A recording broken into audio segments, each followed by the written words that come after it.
श्री गणेशाय नमः। चौथे अध्याय का शुभारंभ करते हैं। इसमें सती अपने पिता के यज्ञ उत्सव में जाने का आग्रह करती है। श्री राधे राधे। सती ने कहा, आपके ससुर जी महायज्ञ कर रहे हैं। शंकर ने कहा, हे देवी, इस संसार में किसी के घर विवाह तो किसी के घर में मरण। संसार दुख से भरा हुआ, सुख रूप तो एक परमात्मा ही है। तेरे और मेरे पिता तो नारायण ही है। सती ने कहा, हे महाराज, आप कैसे निष्ठुर हैं। आप किसी भी संबंधी से मिलने की इच्छा तक नहीं होती। शंकर कहते हैं, हे देवी, मैं सबसे मन से मिलता हूँ, किसी को शरीर से नहीं मिलता। प्रत्यक्ष शरीर से किसी से मिलने की इच्छा नहीं होती। सती कहती है, आप तत्वनिष्ठ हैं, ब्रह्म रूप हैं, किंतु हे नाथ, मेरे वहाँ जाने की बहुत इच्छा है। आप भी चलिए, आपका सम्मान होगा। शिवजी कहते हैं, मुझे सम्मान की इच्छा नहीं है। सती कहती है, हे नाथ, आप सर्वज्ञ हैं, मगर व्यवहार का ज्ञान नहीं है। हम किसी के घर नहीं जाएंगे तो हमारे घर कोई नहीं आएगा। शिवजी कहते हैं, बहुत अच्छा, कोई नहीं आएगा तो बैठे बैठे राम राम करेंगे। सती कहती है, बुरा न मानो तो एक बात कहूँ, कन्या को मायके में जाने से कितना सुख मिलता है, इसका आपको ज्ञान नहीं है। राधे राधे। आप यदि कन्या हो जाएं और आपका विवाह हो, तभी आपको मालूम हो कि कन्या को मायके में जाने का कितना आनंद मिलता है। आपको आना ही पड़ेगा। शिवजी कहते हैं, देवी, जगत में भटकने से शांति नहीं मिलती। एक जगह बैठकर प्रभु को खुश करो। मन में जब तक जड़ पदार्थ या दूसरा जीव रहता है, तब तक परमात्मा वहाँ नहीं आते। बहुत भटकने वालों का मन और बुद्धि बहुत भटकती है। श्री राधे राधे। सती अर्थात बुद्धि शंकर भगवान को छोड़कर जाती है तो बहुत भटकती है। शिवजी कहते हैं, तेरे पिता ने मेरा अपमान किया है, वहाँ जाने से कोई भलाई नहीं होगी। सती कहती है, हे नाथ, आपकी कुछ भूल हुई होगी। मेरे पिता मूर्ख नहीं हैं कि बिना कसूर आपको अपशब्द कहें। शिवजी कहती हैं, मैंने उनका कोई अपमान नहीं किया। शिवजी ने यज्ञ प्रसंग कह सुनाया। सती चरित्र से पितृ स्नेह और पति निष्ठा की खींचातानी होती है। सती कहती है, आपने मेरे पिता को क्यों मान नहीं दिया।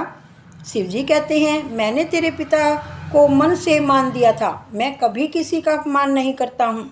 सती कहती है, यह तो वेदांत की परिभाषा लगती है। मेरे पिता के अंतर में बसे हुए वासुदेव की आपने वंदन की थी, यह मेरे पिता को कैसे मालूम होता। आप यह बात कैसे भूल जाएंगे। शिवजी कहते हैं, देवी, मैं भूल गया हूँ, मगर तेरे पिता अब तक नहीं भूले। श्री राधे राधे। शिवजी ने सती को बहुत समझाया कि जहाँ मुझे मान नहीं मिलता, वहाँ जाने से तेरा अपमान होगा। तू मानिनी है, अपमान सहन न कर सकोगी, वहाँ मत जाओ, अनर्थ होगा। सती नहीं मानी। उसने सोचा, यज्ञ में नहीं जाऊंगी तो पति और पिता के बीच वैर बढ़ेगा, सबको यह वैर की बात मालूम होगी। उसने सोचा, मैं वहाँ जाकर पिता से कहूँगी कि मैं तो बिना आमंत्रण के आ गई हूँ, किंतु मेरे पति नहीं आएंगे, अतः भाई को उनको बुलाने के लिए भेज दो। पिता पति के बीच वैर उत्पन्न हो गया, उसे मैं शांत करूँगी। आज पति की आज्ञा के विरुद्ध पिता के घर जाऊँगी। सती ने घर छोड़ा। जिस दिन घर में झगड़ा हुआ हो, उस दिन घर कभी नहीं छोड़ना चाहिए।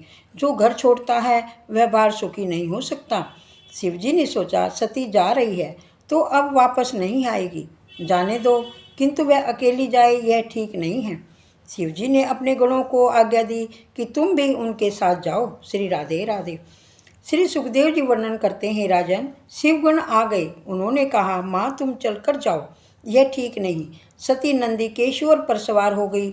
शिवजी ने सती की साड़ी आदि चीज़ें गठड़ी में बांध दी। यह शिव और सती का अंतिम मिलन था।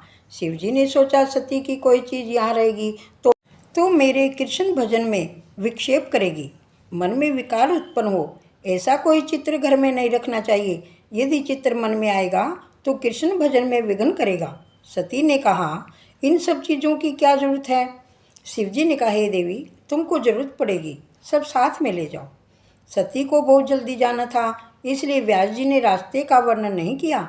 सती जी यक्ष मंडप में पधारती है। वह शंकर की अर्धांगिनी है। सारा जगत उनका सम्मान करता है, ऋषि मुनि भी उनका सम्मान करते हैं, मगर सती को इससे संतोष नहीं हुआ। आदि शक्ति जगदम्बा ने दक्ष को प्रणाम किया। सती को देखकर दक्ष क्रोधित हुआ। यह गर्भाक इधर क्यों आई है?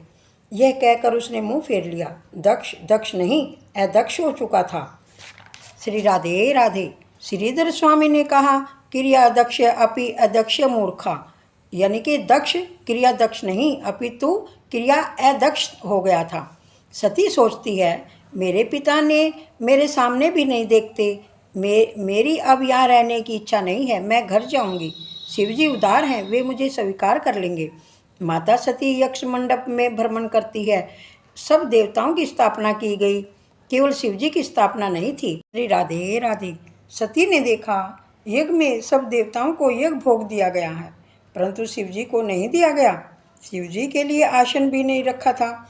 आज ईशान दिशा खाली थी। दक्ष प्रजापति ने सती का अपमान किया, पर वह सती ने सहन किया, लेकिन सती से अपने पति का अपमान सहन नहीं हुआ। सती को बहुत दुख हुआ। जगदम्बा क्रोधित हो गई। सिर पर बंधी हुई फूलों की वेणी भी छूट गई। यह देखकर देवता माता जी का वंदन करने लगे और बोले, माता जी क्रोध न कीजिए। सती कहती है, आप घबराइए नहीं, अब मैं क्रोध अपने शरीर पर करूँगी। इस शरीर से मैंने पाप किया है, पति की आज्ञा मैंने भंग की है। इस शरीर को अब मैं जला दूंगी। सभा में जगदम्बा ने 13 श्लोकों में भाषण दिया।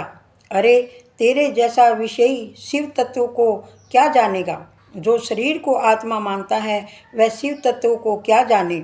बड़े बड़े देवता शिव के चरणों का आश्रय लेते हैं। शिव कृपा बिना कृष्ण भक्ति सफल नहीं होती।